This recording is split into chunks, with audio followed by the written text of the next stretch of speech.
दोस्तों जय हिंद। मैं हूं रवि शुक्ला और आप मेरे साथ देख रहे हैं the new Bharat. The new Bharat की तरफ से हम उम्मीद करते हैं आप जहां भी हैं स्वस्थ हैं, मस्त हैं और व्यस्त हैं।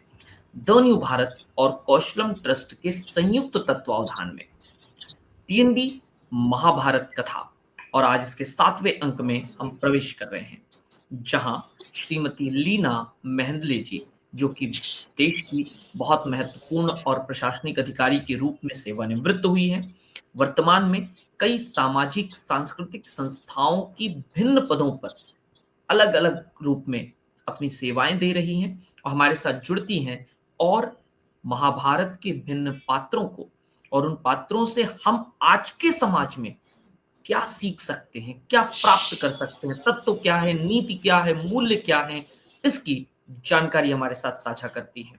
तो आइए स्वागत करते हैं। हमारे साथ में लीना जी हैं। मैम स्वागत है आपका।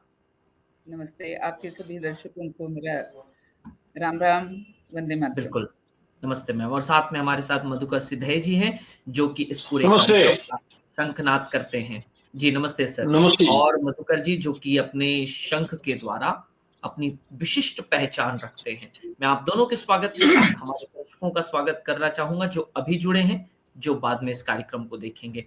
मैं फिर से अनुरोध करूंगा कि जो भी इस तरह के कार्यक्रमों में, इस तरह के विषयों में, इन पात्रों में रुचि लेते हैं, उनके साथ आप इस कार्यक्रम को साझा कर सकते हैं द न्यू भारत के पटल पर, और साथ में लीना जी के व्यक्तिगत उनके अपने चैनल पर हम इस कार्यक्रम का प्रसारण करते हैं। तो आइए आज की कथा शुरू करने से पूर्व शंखनाद के लिए मैं आमंत्रित करना चाहूंगा मधुकर जी को। सर स्वागत है आपका।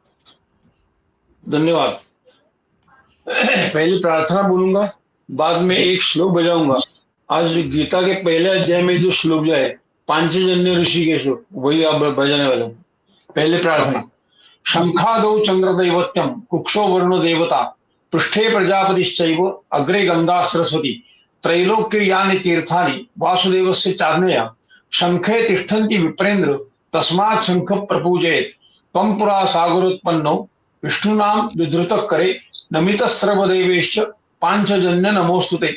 ओम पांचजन्याय विद्महे पावमानाय धीमहि तन्नः शंख प्रचोदयात्। ओम शंखाय नमः।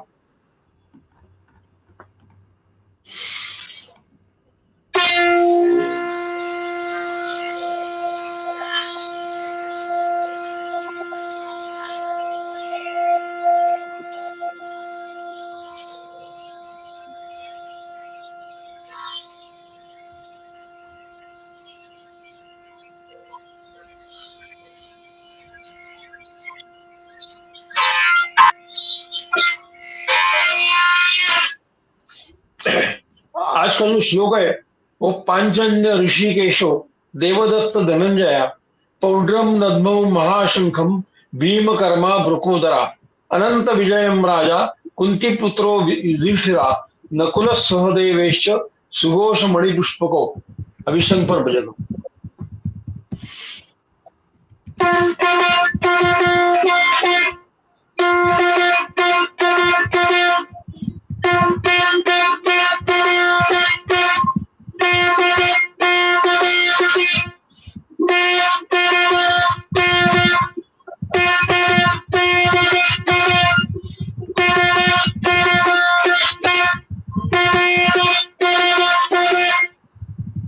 धन्यवाद। थैंक यू सर, बहुत धन्यवाद। हम सीधे प्रवेश करते हैं आज की कथा में। कुरुवंश के दिग्गज ययाति आज का विषय है। हमारे साथ में आदरणीय लीना मैम है। मैम स्वागत है आपका। फिर से एक बार सबको राम राम, वंदे मातरम। और आज का जो हमारा विषय है कुरुवंश के दिग्गज। तो कुरुवंश के कई दिग्गज हैं और उनकी कथाओं को हम बारी बारी से देखेंगे। आरंभ करेंगे ययाति। हालांकि ययाति के भी पूर्वज या ययाति के पिता राजा नहुष, उनका भी एक उनकी कथा या उनका कथानक भी हम पढ़ेंगे या सुनेंगे, तो कुछ आगे जाकर के सुनेंगे। आज हम ययाति से आरंभ करते हैं। इसका एक ययाति का जीवन रहा है वो पूरा जीवन हमें बहुत कुछ सिखाता है। कैसा उसका जीवन बीता और उसने अपने जीवन में क्या सीखा, जिसका उपदेश उसने अपने पुत्र को दिया। ये एक बहुत सुंदर ये पूरा कथानक है जो ययाति का चरित्र बताता है, उसकी कमियां बताता है और उसने जो सीख पाई उसको भी बताता है। तो मित्रों, हमने ये थोड़ा सा बीच में कहीं सुना कि जब सृष्टि की उत्पत्ति हुई और कश्यप ऋषि के माध्यम से उनकी दो पत्नियां अदिति और दिति, मतलब दो बड़ी पत्नियां, वैसे तो दक्ष की तरह कन्याएं उनसे ब्याही गई थी, लेकिन ये दोनों इसलिए महत्व की हो जाती हैं कि अदिति के पुत्र जो हैं वे सारे देवता हैं, जिन्हें हम देवताओं के देवता नाम से जानते हैं, और दिति के पुत्र जो हैं वे हम उन्हें राक्षसों के या असुरों के नाम से जानते हैं। तो इस पूरी घटनाक्रम में जो हम देखते हैं कि जो असुर हैं या राक्षस, उनके गुरु एक बहुत ही विद्वान अत्यंत शिव भक्त गुरु शुक्राचार्य।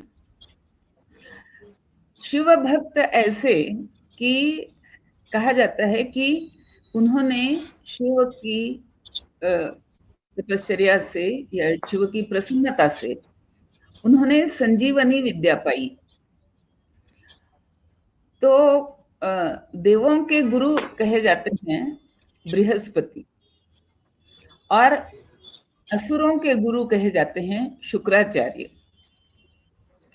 विद्वत्ता में दोनों समान, लेकिन हम कह सकते हैं कि तपश्चर्या में शुक्राचार्य आगे निकल गए तो उन्हें संजीवनी विद्या प्राप्त हुई।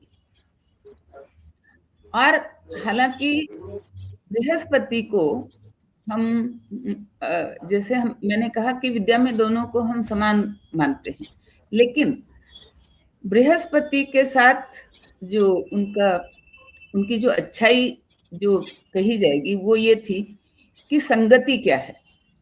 तो उन्होंने देवों का गुरु होना स्वीकारा तो उन्हें संगति मिली है देवों की, और शुक्राचार्य ने असुरों का गुरु होना स्वीकारा तो उन्हें संगति मिली है असुरों की या राक्षसों की। तो तपश्चर्या अपनी जगह पर है और संगति का दोष या गुण अपनी जगह पर है। तो ये शुक्राचार्य एक समय ऐसा था कि जिस दैत्य सम्राट के वे गुरु थे उस दैत्य सम्राट का नाम था वृषपर्वा, और उसे एक बहुत ही सुंदर पुत्री थी जिसका नाम था शर्मिष्ठा। और शुक्राचार्य की भी एक पुत्री थी, वो भी अति सुंदरी थी, उसका नाम था देवयानी। और वैसे दोनों में मित्रता थी। कहीं भी कोई क्रीड़ा करने के लिए जाना हो, कहीं बाहर जाना हो, घूमने जाना हो, वनों में जाना हो, तो सदा ही शर्मिष्ठा और देवयानी साथ साथ जाती थी। लेकिन शर्मिष्ठा के पीछे पीछे उसकी सारी दासियां भी चलती थी, जबकि देवयानी के पीछे कोई दासी नहीं चलती थी, क्योंकि शुक्राचार्य यद्यपि गुरु थे राक्षसों के, लेकिन वे अपना ब्राह्मण धर्म इस प्रकार से निभाते कि ब्राह्मणों का एक धर्म कहा गया है अपरिग्रह, यानी संपत्ति बटोरनी नहीं है आपको। तो इसलिए शुक्राचार्य भी संपत्ति बटोरने में विश्वास नहीं रखते थे, और सादा जीवन व्यतीत करते थे। तो देवयानी को भी सादा जीवन ही व्यतीत करना पड़ता था। तो हालांकि वह थी तो राजकुमारी की सखी, लेकिन जिस प्रकार राजकुमारी के पीछे पीछे उसकी दासियां भी चलती थी, वैसी कोई दासी देवयानी के पीछे नहीं चलती थी, ना चल सकती थी। और कई बार क्या होता है कि थोड़ी बहुत तो ईर्ष्या कहीं ना कहीं किसी न किसी समय किसी से पनप जाती है। तो अब हम एक दूसरा चित्र देखते हैं, जो हमारी आज की कथा का मुख्य पात्र है, ययाति। तो ययाति भी इस नहुष का पुत्र, और स्वयं नहुष को हम मान सकते हैं कि चंद्रमा के, वो चंद्रवंशी ये पूरा राजघराना है, कुरुवंश जो है, एक मूल पुरुष चंद्र है। तो चंद्र के वंश में उसका पोता है नहुष, जो कि सम्राट है, दिग्गज सम्राट है, और उसका पुत्र है ययाति, वो भी एक दिग्गज सम्राट है। तो एक बार ऐसा होता है कि शर्मिष्ठा, देवयानी और सारी सखियां किसी वन में वन विहार के लिए जाती हैं, और वहां पर थोड़ी सी एक नोक झोंक शर्मिष्ठा और देवयानी के बीच में हो जाती है, लेकिन वो थोड़ी सी पर नहीं अटकती, वो थोड़ी सी बढ़ जाती है। तो इस बढ़ने में होता ये है कि शर्मिष्ठा जो है वो देवयानी से कहती है कि आखिर तुम कहाँ, मैं कहाँ, मैं सम्राट वृषपर्वा की पुत्री, तो इतनी मैं अधिक ऐश्वर्य संपन्न हूँ, और तुम एक गरीब ब्राह्मण के परिवार से हो, गरीबी के जीवन को जानती हो, तुम ऐश्वर्य के जीवन को क्या समझ सकती हो। तो इस प्रकार से दोनों में थोड़ी सी नोकझोंक होती है। तो देवयानी भी उत्तर देती है, कहती है कि भले ही तुम ऐश्वर्य संपन्न हो, भले ही तुम्हारे पिता ऐश्वर्य संपन्न हैं, लेकिन मत भूलो कि वही तुम्हारे पिता मेरे पिता के सामने जब आते हैं तो उनका चरण स्पर्श करके उन्हें प्रणाम करते हैं, उन्हें गुरु। और मेरे पिता के ना रहने पर तुम्हारे पिता, जो कि कई कई युद्धों में जो तुम्हारे पिता को विजय मिलती है, और उस विजय के कारण उनका ऐश्वर्य बढ़ता है, तो वो विजय उन्हें इसलिए प्राप्त होती है कि चूंकि उनके पक्ष से लड़ने वाले जितने भी राक्षस अगर युद्ध में मारे जाते हैं, तो मेरे पिता संजीवनी विद्या के प्रभाव से उनको जीवित कर देते हैं। तो इस कारण जो तुम्हारे पिता हैं वृषपर्वा, वो युद्ध को जीतते हैं, और युद्ध को जीतने के कारण उनका ऐश्वर्य बढ़ता है। तो एक प्रकार से ये कहा जा सकता है कि उनका जो ऐश्वर्य है वो मेरे पिता के द्वारा ही दिया गया है। तो इस प्रकार थोड़ी सी बहस हो जाती है, तो शर्मिष्ठा थोड़ी अधिक क्रोधित हो जाती है, और वो अपनी सखियों को इशारा करती है, और वे सारी सखियां मिल करके देवयानी को धक्का दे करके एक कुएं में गिरा देती हैं। सूखा कुआं है, कोई बहुत गहरा भी नहीं है, लेकिन देवयानी उसमें गिर जाती है, और सारी सखियों को साथ लेकर के जो शर्मिष्ठा है राजपुत्री, वो वापस महल में चली जाती, ये परवाह किए बगैर कि देवयानी का क्या होने वाला है। तो देवयानी उस कुएं में गिरी है, उसे भान है कि कहीं ना कहीं हम लोग ऐसे जंगल में आए हैं जो कि काफी निर्जन है, ये संभव है कि मेरी सहायता के लिए कोई ना आए, लेकिन फिर भी वो थोड़ी सी पुकार लगाती है कि अगर कोई है तो मेरी सहायता करो, मैं इस कुएं में गिरी हूँ, इत्यादि। तो संयोग की बात कि ये जो सम्राट ययाति है दूसरी जगह का सम्राट है। ऐसा नहीं कि पृथ्वी पर एक ही सम्राट हो सकता है, वैसे तो सम्राट का अर्थ होता है कि जिसने बहुत सारे राजाओं को अपने अधीन कर लिया हो, लेकिन आवश्यक नहीं है कि पृथ्वी के हर राजा को उसने अपने अधीन कर लिया हो। तो एक तरफ ऋषपर्वा भी सम्राट ही कहा जाएगा और दूसरी तरफ ययाति भी सम्राट कहा जाएगा। दोनों के बीच में भौगोलिक अंतर अगर बहुत अधिक हो तो संभव है कि 2 सम्राट एक साथ हों। तो इस प्रकार ये सम्राट ययाति है। ये वन में शिकार करने के लिए घूमता फिरता और अकेला वो वहीं से उसका प्रवास हो रहा था। उसने आवाज़ सुनी कि कोई पुकार रहा है कि मैं कुएं में हूँ और मुझे बाहर निकालो।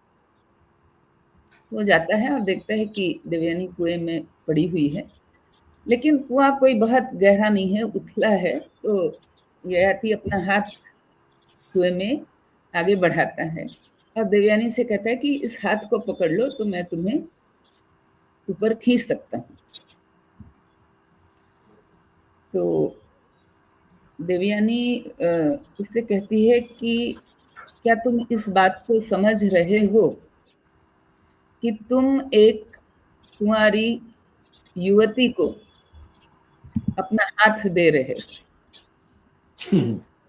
तो ययाति कहता है कि अभी तो तुम्हारा जीवन बचाना आवश्यक है, तुम्हें इस कुएं से बाहर निकालना आवश्यक है। तो अभी मैं कोई दूसरी बात नहीं सोच रहा हूँ, मेरा हाथ पकड़ो और ऊपर आ जाओ पहले। तो देवयानी उसका हाथ पकड़ती है और ययाति उसे बाहर खींच लेता है। और तो देवयानी कहती है कि देवयानी फिर वही वाक्य दोहराती है कि एक युवती का हाथ पकड़ा है, तो अब तुम्हें ये हाथ पकड़ने की जो क्रिया तुमने की है, इसको तुम्हें निभाना आवश्यक है। तो ययाति थोड़ा सकपका जाता है, लेकिन वो ये भी देखता है कि है तो एक अति सुंदरी ये युवती है और काफी बुद्धिमान भी लग रही है। जैसे वो तर्क दे रही है या जो बातें कह रही है, उसे तो यही लगता है कि बुद्धिमान भी है। तो वो कहता है कि मुझे स्वीकार करने में कोई आपत्ति नहीं है, यदि तुम्हारे माता-पिता इसे स्वीकार करते हो, क्योंकि तुम्हें देखने से लगता नहीं है कि तुम क्षत्रिय कन्या हो और मैं क्षत्रिय हूँ, सम्राट हूँ। तो अगर तुम्हारे माता-पिता को स्वीकार होगा, तो मुझे कोई आपत्ति नहीं है। तो इस प्रकार देवयानी उसे लेकर के अपने घर आती है और शुक्राचार्य से निवेदन करती है कि ये आती है और मैं इससे विवाह करना चाहती हूँ। और शुक्राचार्य इसके लिए उसे अनुमति भी दे देते हैं। अब इस प्रकार दोनों का विवाह तय होता है। तो यहाँ पर हम एक पॉज लेंगे और थोड़ा-सा पीछे जाएँगे। कुछ इस घटना के कुछ समय पूर्व की बात। तो वो बात ऐसी है कि देवताओं के बीच चर्चा चल रही है और गुरु भी हैं उनके साथ में। तो देवता ये कहते हैं कि अ, असुर बड़े प्रबल हो रहे हैं दिन ब दिन। वे अलग-अलग जगहों पर जाकर के वहाँ पर विजय प्राप्त कर रहे हैं और उनके विजय का प्रमुख कारण ये है कि शुक्राचार्य जो हैं दैत्य गुरु, उनके पास वो संजीवनी विद्या है जो कि हमारे में से किसी के पास नहीं है। अच्छा, यहाँ ये बात भी बता देना आवश्यक है कि अगर हम कहें कि ये पूरा इतिहास है और इस इतिहास में जो घटनाएँ घटी, उनका अगर हम एक टाइमलाइन देखें, उनकी क्रोनोलॉजी अगर हम देखें, तो अमृत मंथन की घटना जो है, वो ययाति के बाद की घटना है। तो ययाति की कुछ पीढ़ियों के बाद की घटना है अमृत मंथन की। इसलिए ये जो काल है, जिस काल की ये कथा है या ये घटना है, उस काल में देवताओं के पास अमृत नहीं था। तो अगर युद्ध में देवताओं में से कोई क्षत विक्षत हो जाता, तो वो युद्ध से विमुख हो जाता, उसे हो जाना पड़ता था। और इस प्रकार देवताओं को हमेशा ये डर रहता था कि अगर आमने सामने की लड़ाई हुई और वृषपर्वा जैसे सम्राट, जो राक्षस सम्राट है, उसके साथ अगर आमने सामने की लड़ाई हुई तो हमारी पराजय निश्चित है। तो एक योजना बनाने के लिए सब लोग जुट जाते हैं। तो विचार ये होता है कि बृहस्पति का पुत्र है, उसका नाम है कच्चप। तो क्यों ना इस कच्चप को भेजा जाए शुक्राचार्य के पास। और शुक्राचार्य चूंकि ब्राह्मण हैं और कच्चप भी ब्राह्मण है, तो कच्चा अगर शुक्राचार्य से निवेदन करे कि आप मुझे संजीवनी विद्या प्रदान करें, गुरु बन करके मुझे शिष्य के रूप में स्वीकार करें और मुझे संजीवनी विद्या प्रदान करें, अगर इस प्रकार अगर कच्च ये मांग रखता है, तो ब्राह्मण होने के नाते शुक्राचार्य उसे मना नहीं कर पाएंगे। तो कच्च को भेजा जाए शुक्राचार्य के पास और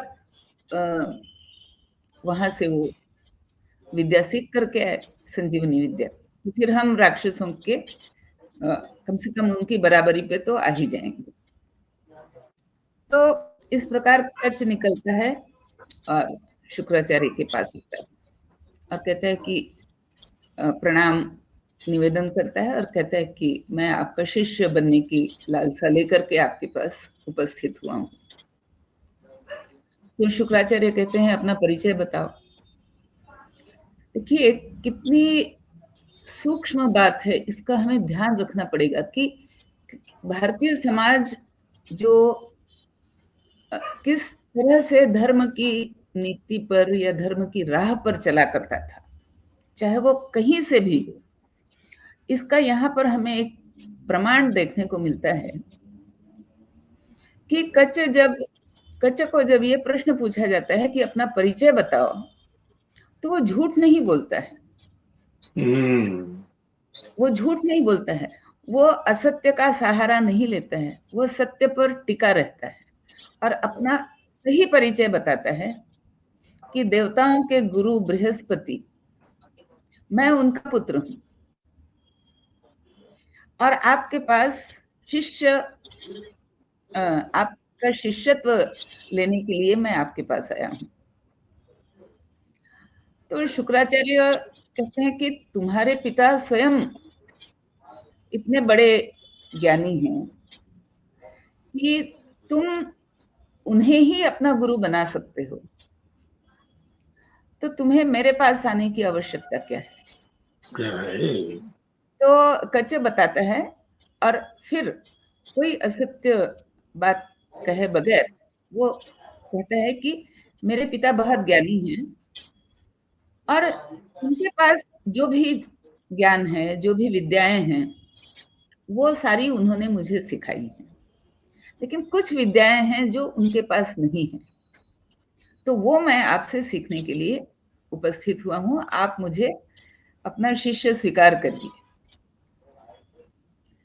तो शुक्राचार्य कहते हैं ठीक है, मैं मना नहीं कर सकता, तुम आए हो, शिष्य के रूप में आए हो, तो तुम्हारा स्वागत है। मैं क्या विद्याएं तुम्हें सिखाऊंगा, इससे अधिक पूर्ण ये है कि तुम किन विद्याओं को सीखने की क्षमता रखते हो, तो तुम्हारी धारणा शक्ति क्या है, उस पर निर्भर रहेगा कि मेरी कौन सी विद्याएं तुम्हारे तक पहुंचेंगी। तो तुम्हें ये इस बात का ध्यान रखना पड़ेगा कि ये संभव नहीं है कि मेरे पास कोई विद्या है इसलिए स्वयं वह तुम्हें प्राप्त हो जाएगी। अगर तुम्हारे में वह धारणा शक्ति है तभी तुम्हें वह विद्या प्राप्त हो सकती है। तो कच्छ बोलता है कि मुझे स्वीकार है, अगर मेरे में धारणा शक्ति नहीं हो तो मैं अपनी साधना से अपनी उस धारणा शक्ति को मैं प्राप्त करूं। होगा उसे मैं प्राप्त करूंगा, ताकि मैं आपसे आपकी विद्याएं सीख सकूं। तो बड़ा बड़ा निष्कपट व्यवहार इन बीच में है। दोनों को पता है कि कौन किस कारण से आया है, क्या उद्देश्य मन में रख करके आया है इत्यादि। लेकिन कहीं ना कहीं शुक्राचार्य को यह भी लगता है कि मेरे पास संजीवनी विद्या है, तो जब मैं नहीं रहूंगा तो किसी न किसी को अगर ये विद्या अवगत रहेगी तो इससे संसार का, सृष्टि का भला होगा। ये बात भी शुक्राचार्य के मन में है। तो बहरहाल शुक्राचार्य उसे अपने शिष्य के रूप में स्वीकार करते हैं। अब राक्षसों को चिंता होने लगती कि क्योंकि उन्हें भी पता है कि कच्छ क्यों आया है, और अगर मान लो कच्छ उस विद्या को सीख लेता है, संजीवनी विद्या को, और वापस देवताओं के पास चला जाता है, तो फिर देवताओं पर विजय प्राप्त करने में वो सुविधा या वो सरलता, आसानी नहीं रहेगी जो अभी है। तो लेकिन वे शुक्राचार्य से सीधे सीधे तो कह नहीं सकते कि आप इसे शिष्य मत करो। तो वे सोचते हैं कि अब कुछ करें। तो फिर सारे दैत्य मिल करके योजना बनाते हैं कि हमें किसी न किसी तरह से कच्छ का वध कर देना चाहिए। तो एक दिन कच्छ अपने गुरु के लिए समिधा लेने वन में गया है।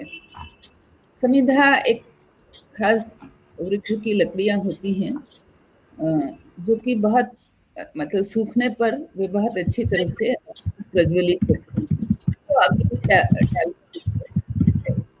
तो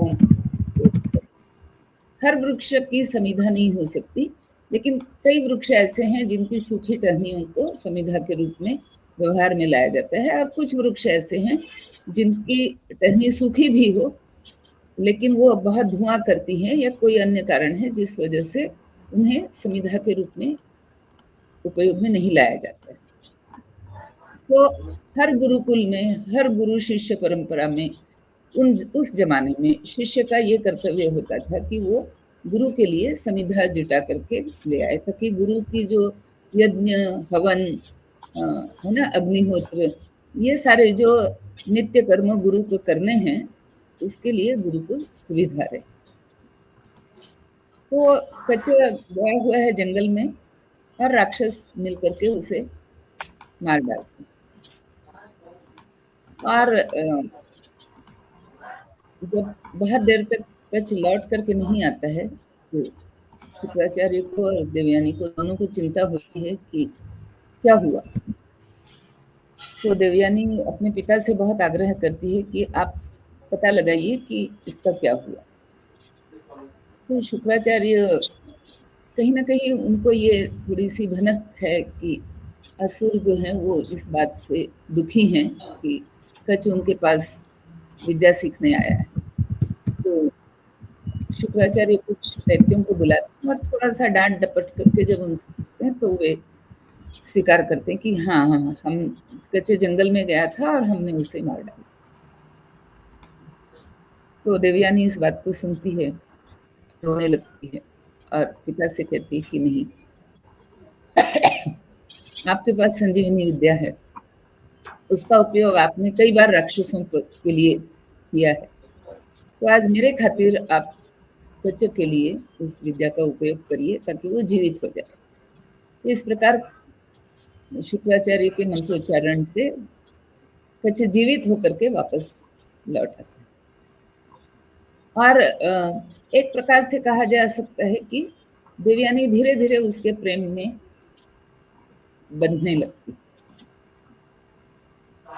तो दैत्यों को ऐसा लगता है कि हमने कच्छ को मार करके ऐसे ही, उसका शव ऐसे ही जंगल में छोड़ दिया था, इसलिए ये संभव हुआ गुरु के लिए उसे संजीवनी विद्या से वो जीवित करते। तो दूसरे प्रयास में सारे दैत्य क्या करते हैं कि कच्च को मार करके उसका जो शरीर है उसे पत्थरों में बांध करके उसे समुद्र में डुबा देते हैं, अलग अलग टुकड़ों में। लेकिन फिर वही होता है, जब कच्छ लौटता नहीं है और फिर उसकी उसकी खोज, मतलब अब खोज क्या, अब शुक्राचार्य को पता है कि पहले सवाल इन्हीं दैत्यों से पूछना पड़ेगा। तो फिर वे मानते हैं कि हाँ, हमने उसे समुद्र में डाल दिया है। तो फिर देवयानी आग्रह करती है, फिर शुक्राचार्य उसे जीवित करने के लिए मंत्रोच्चारण करते हैं और सारे दैत्य बड़े आश्चर्य से और विवशता से देख रहे हैं कि कैसे कचक के सारे जो शरीर के अंग हैं, जो उन्होंने बिल्कुल तितर-बितर करके समुद्र में डाले थे, कि समुद्र का पानी धीरे-धीरे ऊपर उठता है और कच्छ के सारे अवयव उसमें से निकलते हैं और वो फिर से जीवित होकर के वापस शुक्राचार्य के पास आ जाते हैं। तो अब राक्षसों को लगता है कि नहीं, अब हमें कुछ और अच्छी कोई युक्ति निकालनी पड़ेगी ताकि कच्च को शुक्राचार्य अपनी विद्या से जीवित ही ना कर सके। तो क्या किया जाए? तो वो काफी विचार करके उन्हें एक युक्ति उनको सूझ पड़ती है। और वह युक्ति क्या है? वह युक्ति ये है कि शुक्राचार्य को मदिरा पीने की आदत थी। तो सारे दैत्य क्या करते हैं कि शुक्राचार्य को कच्च को मार करके उसके शरीर को जलाते हैं और जो उसका भस्म बन जाता है, राख बन जाता है जब उसका शरीर, तो वे उस राख को इकट्ठा करते हैं और शुक्राचार्य की मदिरा उस राख को घोल करके रख देते हैं। तो इस प्रकार जब शुक्राचार्य उस मदिरा को पीते हैं तो उसके साथ साथ वह राख भी, जो कच्च के शरीर की जो राख है, भस्म है, वो भी उनके पेट में अब पहुंच गए। तो अब जब फिर से कच्च की खोज होती है और पता लगाया जाता है कि है कहाँ, तब दैत्य आकर के शुक्राचार्य से निवेदन करते हैं कि इस बार तो हमने आपकी मदिरा में ही उसके भस्म को मिला दिया, वो आपके पेट में पहुंच चुका है, तो अब वो बाहर नहीं आ सकता। इतना बता करके राक्षस बड़े प्रसन्नता से चले जाते हैं और इधर देवयानी के दुख का कोई मतलब अंत ही नहीं है। और वो कहती है कि पिताजी आप कुछ भी उपाय करिए, पर किसी न किसी प्रकार कच्च को आप जीवित करिए। तो शुक्राचार्य कहते हैं कि बेटी सोचो कि अगर मैंने संजीवनी मंत्र का उच्चारण किया तो कच्च जीवित जरूर हो जाएगा, लेकिन उसे बाहर आने के लिए मेरे पेट को फाड़ करके उसे बाहर आना पड़ेगा। और जब मेरा पेट फट जाएगा तो मैं मर जाऊं। तो इससे बचने का कोई उपाय नहीं दिखता मुझे। तब देवयानी बहुत रोती है, बहुत विलाप करती है। तो फिर शुक्राचार्य कहते हैं कि एक उपाय है, और वह उपाय ये है कि मैं संजीवनी मंत्र का उच्चारण करूं, कच्च मेरे पेट के अंदर जीवित हो जाए,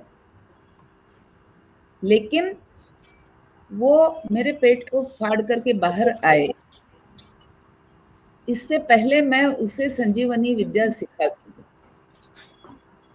ताकि जब वो मेरा पेट फाड़ करके बाहर आए तो वह उसी संजीवनी विद्या का उपयोग करके वो मुझे वापस जीवित करे।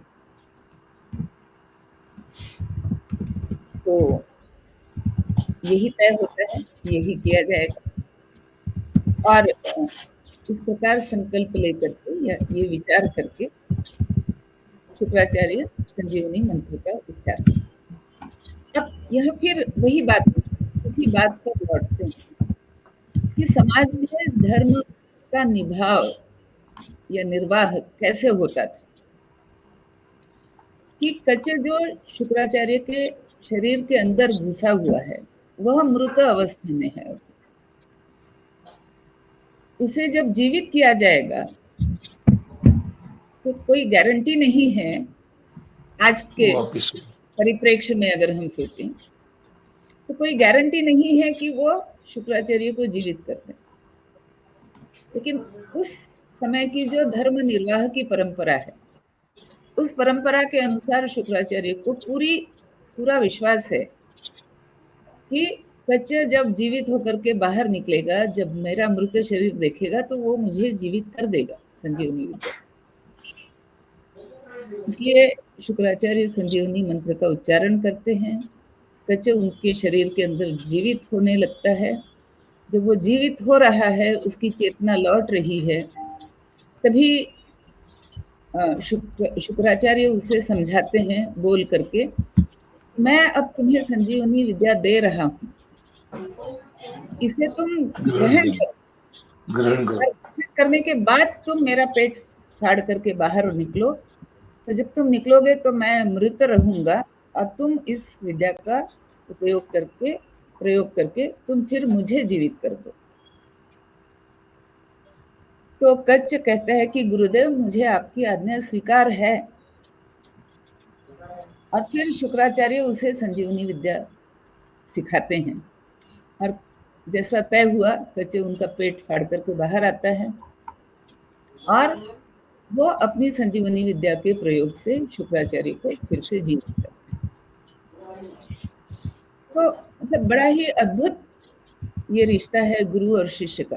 कैसे उस गुरु शिष्य की परंपरा जिसकी हम आज भी बात करते हैं, है ना, हम आज भी कहते हैं कि बड़ा प्रिय दोहा है मेरा कि गुरु गोविंद दोऊ खड़े काके लागू पाए, बलिहारी गुरु आपने जिन्हें गोविंद दिया है।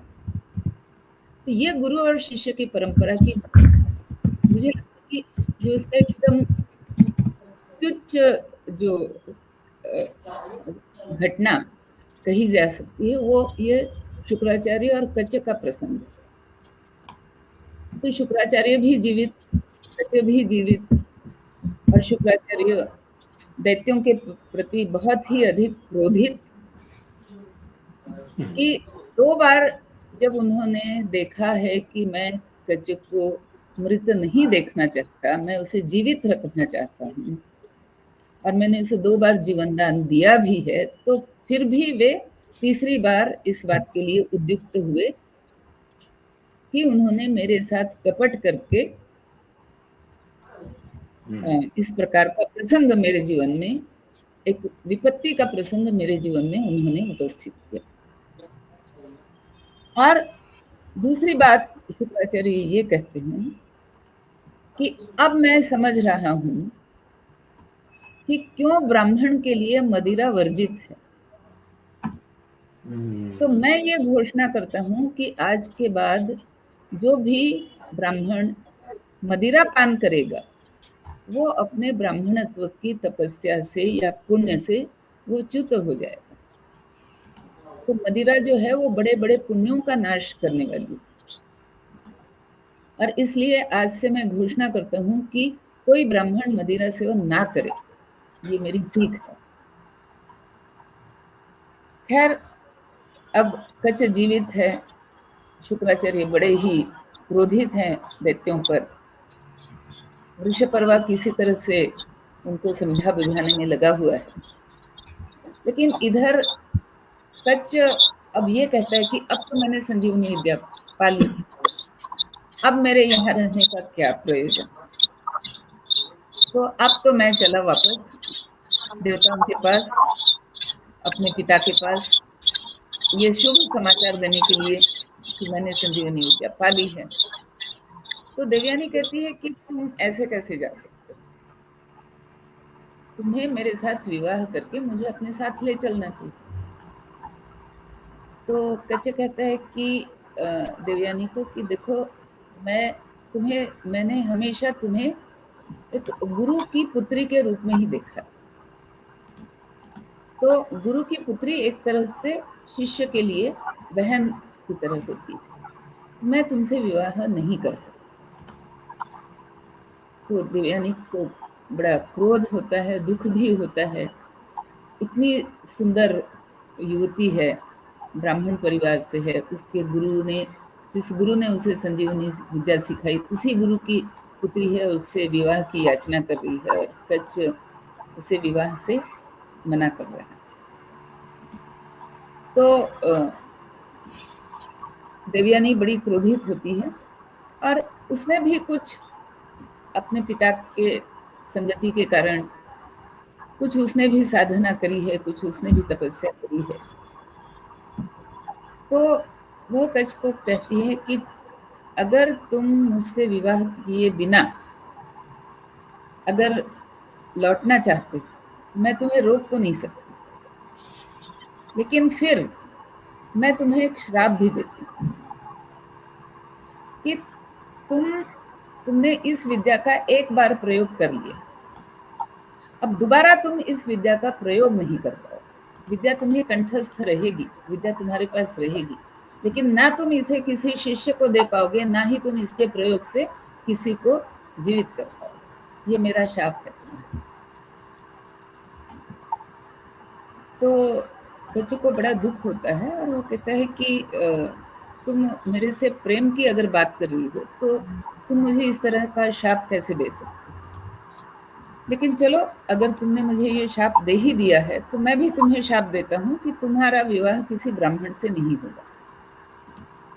मतलब एक जो वर्ण व्यवस्था है उसमें अगर ब्राह्मण की बेटी अगर ब्राह्मण से अन्य किसी जाति में विवाह करे तो एक उसके लिए थोड़ा सा कहीं ना कहीं उसके सम्मान को ठेस पहुंचने जैसी बात उस काल में रही होगी। तो कच्छ कहता है कि तुम्हारा विवाह ब्राह्मण से नहीं होगा, ये मैं तुम्हें शाप देता हूँ। तो इस प्रकार अब दोनों एक दूसरे से जब विदा ले रहे हैं तो झगड़ा करके उनकी विदाई होती है।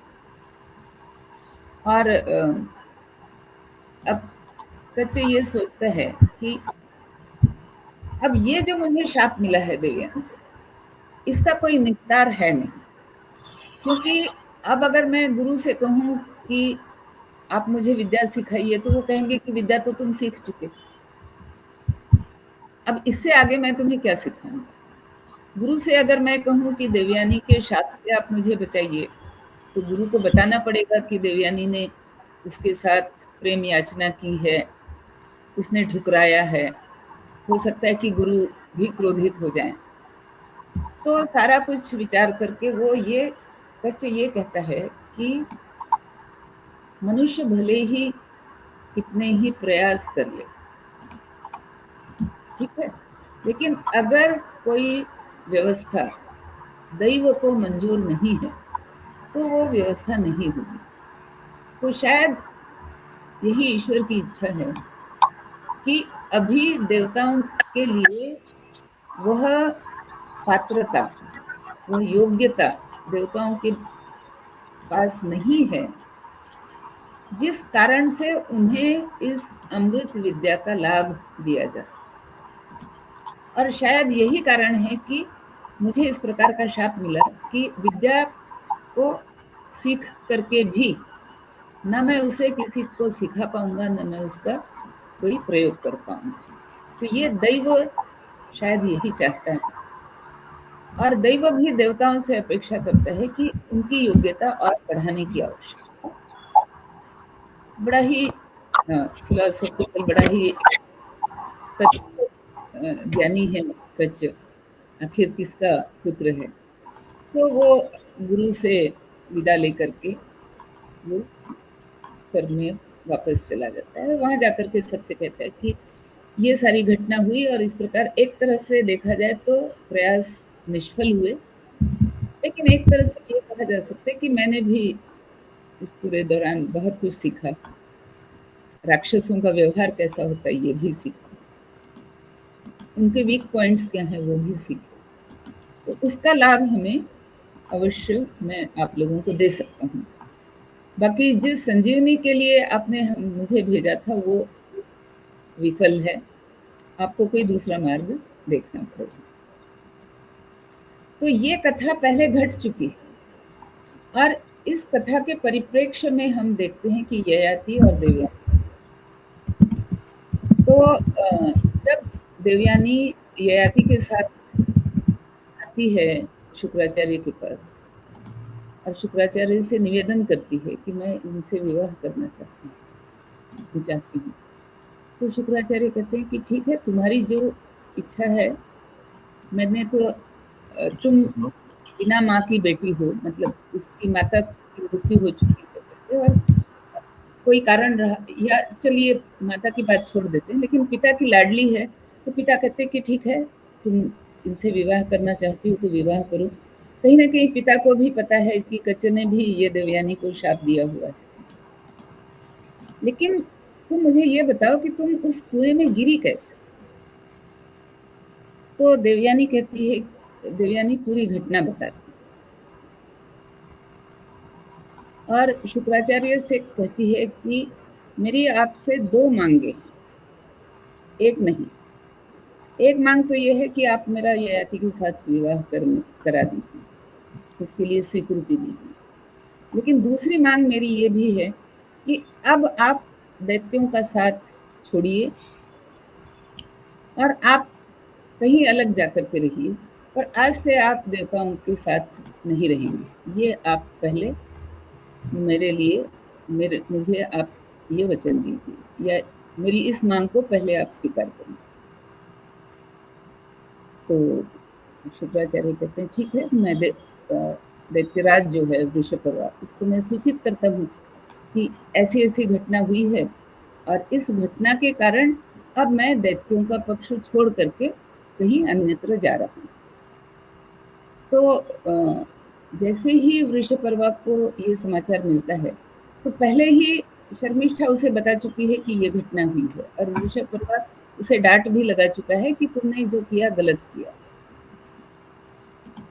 और जब तक वो सोचे कि चलो देवयानी को कुएं से बाहर निकालने के लिए मैं अपनी सेना को या किसी को भेजूं, तब तक ये समाचार आ जाता है कि शुक्राचार्य ने ये समाचार भिजवाया है कि वे दैत्य गुरु के पद को छोड़ना चाहते हैं। वृषपर्वा बड़ा दुखी है, बड़ा चिंतित है। वो भाग करके आता है शुक्राचार्य के पास, उनके पाँव पकड़ लेता है, कहता है कि आप ऐसा हमारे साथ इतनी बड़ी हमें आप सजा मत दीजिए। शुक्राचार्य कहते हैं कि भाई मेरी बेटी है, इसके सामने मैं कुछ नहीं बोल सकता, तुम उसे मनाओ। तो वृषपर्वा देवयानी को मनाने के लिए जाता है। तो अब देवयानी कहती है कि एक शर्त मैं लगा रही हूँ, इस शर्त पर ही मैं अपने पिता को तुम्हारे साथ दैत्यों के साथ, दैत्यों के पक्ष में रहने के लिए मैं स्वीकारोक्ति दे सकती हूँ कि मैं तो ब्याह करके जा रही हूँ ये के पास, और अगर तुम्हारी बेटी शर्मिष्ठा दासी बनकर के मेरे साथ चले तो मैं तुम्हें क्षमा दे सकती हूँ और मेरे पिता से कह सकती हूँ कि आप इनका साथ देते रहिए। वृषपर्वा के लिए भी शर्मिष्ठा लाडली बेटी है, लेकिन वो करे तो क्या करे। तो वो वापस आकर के शर्मिष्ठा को पूरी बात समझाता है कि देखो, तुमने जो क्रोध में आकर के एक जो अविचारी काम किया है, उसके कारण राक्षस कुल को कितना बड़ा नुकसान होने जा रहा है। तो बात शर्मिष्ठा को भी समझ में आती है। तो शर्मिष्ठा कहती है कि पिताजी, आप देवयानी से कहिए कि मुझे इसकी शर्त स्वीकार है, ताकि राक्षस कुल की रक्षा हो सके। राक्षस कुल पर शुक्राचार्य का जो वरद हस्त है वो बना रहे, इसलिए मैं ये त्याग करने के लिए तैयार हूँ, तत्पर हूँ। तो इस प्रकार सच सच तो अब नहीं है इस पूरी इस घटना के साथ, लेकिन देवयानी का विवाह होता है ययाति से, और उसके साथ दासी बनकर के जाना पड़ता है शर्मिष्ठा को। एक अविचारी कृत्य का एक फल उसे मिल रहा है, लेकिन कहीं ना कहीं उसका त्याग भी हमें स्मरण रखना पड़ेगा कि अपने कुल को बचाने के लिए वो इस बात के लिए सहमत हो जाती है। इस प्रकार ययाति देवयानी ययाति के राज में लौटते हैं, उनके साथ देवयानी की दासी के रूप में शर्मिष्ठा भी लौटती है। तो कथा पूरी नहीं हुई। मुझे लगता है कि ययाति की कथा इतनी सुंदर है कि मैं उसे विस्तार से बताने का मुंह में, क्योंकि हर प्रसंग में मुझे दिखता है कि कहीं ना कहीं किसी न किसी मूल्य की बात आती है। क्या हम उन मूल्यों का संस्कार अपने में कर रहे हैं, जो संस्कार कभी हमारे पूर्वजों के पास थे, और वे संस्कार कितने महत्व के थे, या वे संस्कार क्या थे। और कहीं ना कहीं मुझे लगता है कि इन्हीं संस्कारों के कारण उनकी साधना या उनकी तपस्या सफल हो सकती थी या हुआ करती थी। तो हमें भी अगर उस साधना को, उस तपस्या को समझना है, तो वो एक ऊंची सीढ़ी पर है। वो साधना हो या वो तपस्या हो, उस सीढ़ी को पाने के लिए, उस सीढ़ी पर चढ़ने के लिए पहले हमें इन मूल्यों को समझना पड़ेगा, उनको आचरण में लाना पड़ेगा। ये पहली सीढ़ी। तो इन सीढ़ियों को समझाने के विचार से मैं इस ययाति की कथा को और कच्च की कथा को मैंने विस्तार से बताया। तो मुझे लगता है कि हमें 2 और भागों की जरूरत होगी इस ययाति की कथा को आगे ले जाने की। और अगर आपका समय समाप्त हुआ हो रवि, तो आप बताएं, या अगर समय है शेष तो इसे मैं थोड़ा आगे ले जा सकती, जैसा आप मैम 53 मिनट हो चुके हैं, जैसा आप उचित समझें। नहीं, मुझे लगता है फिर आज हम रुकते हैं, जी, है ना। इस प्रसंग पर आकर के रुकते हैं जी, कि शुक्राचार्य बने हुए हैं दैत्यों के गुरु, और देवयानी का विवाह हो गया है ययाति के साथ, जी, और शर्मिष्ठा उसके साथ दासी के रूप में गई। बिल्कुल, यहाँ हैं आपके सभी दर्शकों को मेरा फिर से राम राम और वंदे मातरम। और बिल्कुल, आशा करती हूँ कि दर्शकों को ये कथा अच्छी लग रही होगी। तो अगर वे अपने कमेंट में बताएं कि कैसे वे इस कथा को क्या पसंद करते हैं, तो हमें भी अच्छा बिल्कुल, लगेगा। बिल्कुल मैम।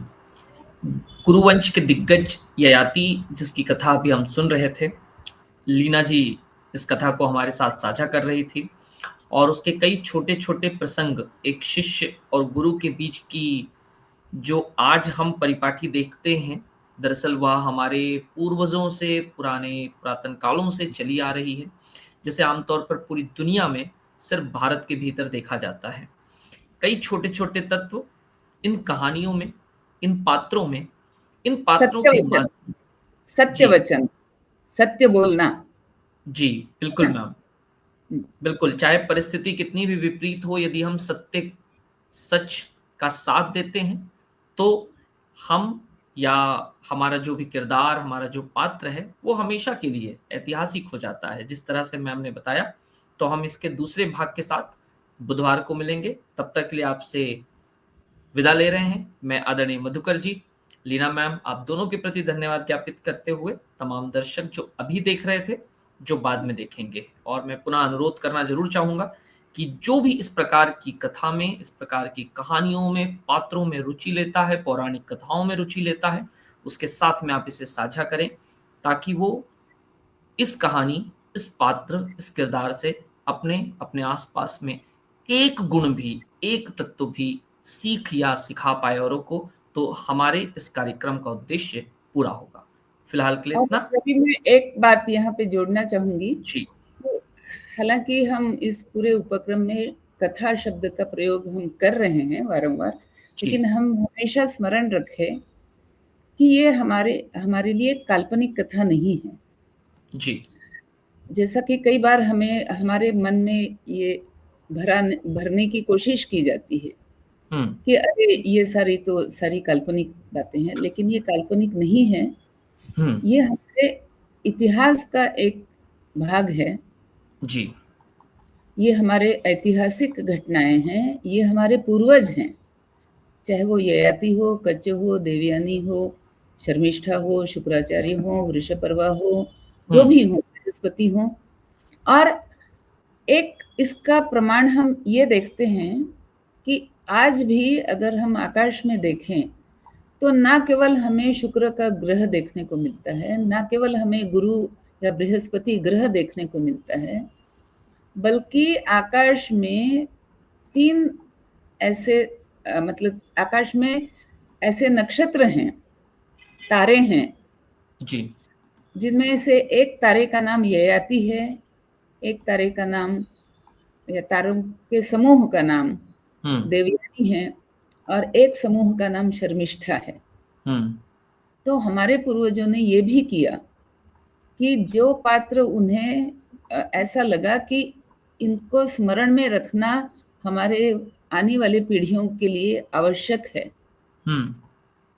उनको उन्होंने स्वर्ग में नक्षत्रों के नाम उनके नाम पर रखे, ताकि उन नामों के कारण आने वाली पीढ़ियाँ सदा इन अ, व्यक्तियों का स्मरण रखे, इनके हुँ। चरित्र का स्मरण रखे, इनके आदर्शों का स्मरण रखे। हुँ। तो बिल्कुल। तो ये भी एक मतलब हमारे समाज ने भारतीय सनातन धर्म में उन्होंने कई ऐसे उपाय अपनाए जी। जिनके कारण अगली पीढ़ियों में ज्ञान का संक्रमण होता रहे। हुँ। जैसे एक ये भी युक्ति थी कि पूर्वजों का स्मरण रखने के लिए उनके नाम पर नक्षत्रों का नाम रखा है। तो आकाश बिल्कुल। में और कभी समय मिला तो मैं बताना चाहूँगी कि आकाश में तीनों ही नक्षत्र जो हैं, वो हुँ। आँखों से देखे जा सकते हैं। हुँ। आँखों से दिखाई पड़ने वाले बड़े तारे हैं वो। हुँ। तो कभी मैं बताऊँगी लोगों को कि उनकी पहचान आकाश में कैसे की जाती है, बिल्कुल। कभी किसी और समय। बिल्कुल मैम, बिल्कुल। बहुत धन्यवाद, आपने ये बात ज़रूर साझा की कि ये सिर्फ़ पौराणिक कथाओं को जो आप हम कपोल कल्पित कहानियाँ मानते हैं, उसे ना समझें, बल्कि हमारे इतिहास का एक बहुत महत्वपूर्ण भाग है। इसे इस रूप में देखें और विशेष रूप से इतिहास जो होता है, वो वर्तमान को सिखाने के लिए होता है। वर्तमान में आप जो काम कर रहे हैं, वो आप इतिहास से सीख लेकर के करें। तो यदि एक-एक तत्व भी आपके साथ में, एक-एक किरदार के साथ में आपके साथ जुड़ता चला जाता है, तो आपका व्यक्तित्व अपने आप लोगों के लिए, औरों के लिए अनुकरणीय हो जाएगा। फिलहाल के लिए इतना, फिर मिलते हैं। धन्यवाद, जय हिंद।